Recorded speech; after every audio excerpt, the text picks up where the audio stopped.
Dahil trade deadline na, pag-usapan natin ang mga trade na naganap ngayon sa NBA.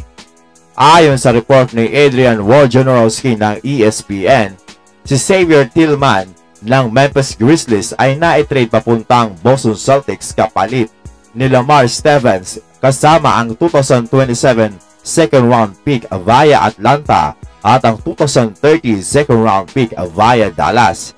Nagdagdag ng pang frontcourt ang Boston Celtics ng medyo pisikal na player. Na-trade naman ng Utah Jazz itong si Simon Fontecchio papuntang Detroit Pistons kapalit ni Kevin Knox, 2024 second round picks at ang draft rights para dito kay Gabriel Procida.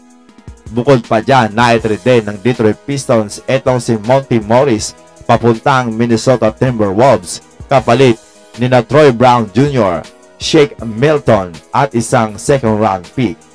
So active ang Pistons ngayon sa trade mga amigo.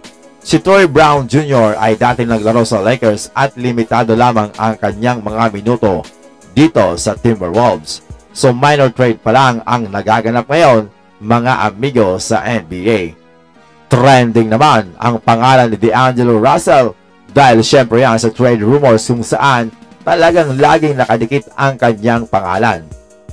Bukod pa dyan, biglang naglabas ng misteryosong report ang Los Angeles Lakers. Ayon sa report ng Lakers, ngayong trade deadline na si D'Lo ay sumailalim sa treatment at hindi procedure para ayusin ang anumang injury.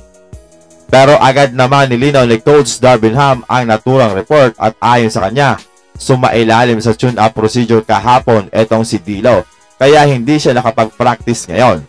At nang matanong kung available ba ito sa laro nila versus Nuggets kung saan nga ay ipapakita na sa publiko ang statue ni Kobe Bryant, sinabi naman ni Ham na tingnan lang daw natin mga amigo kung makakapaglaro etong si D'Lo.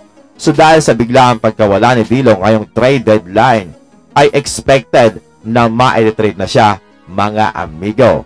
Kaya malabo talaga makapaglaro siya versus Nuggets. Bumanat naman si Anthony Davis sa mga nagdi-discredit sa kanilang kampeonato last 2020 o mas kilala sa Bubble Championship.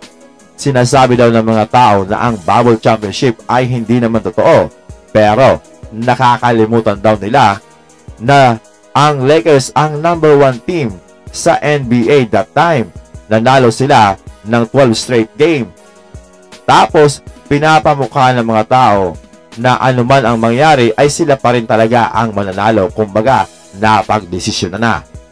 So, malaking insulto talaga ito sa Los Angeles Lakers, lalo't kitang-kita mo naman ang kanilang performance.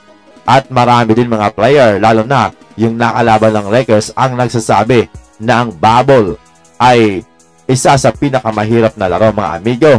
Dahil halos lahat ng player ay fresh dahil sa nakapagpahinga na nga ang mga ito.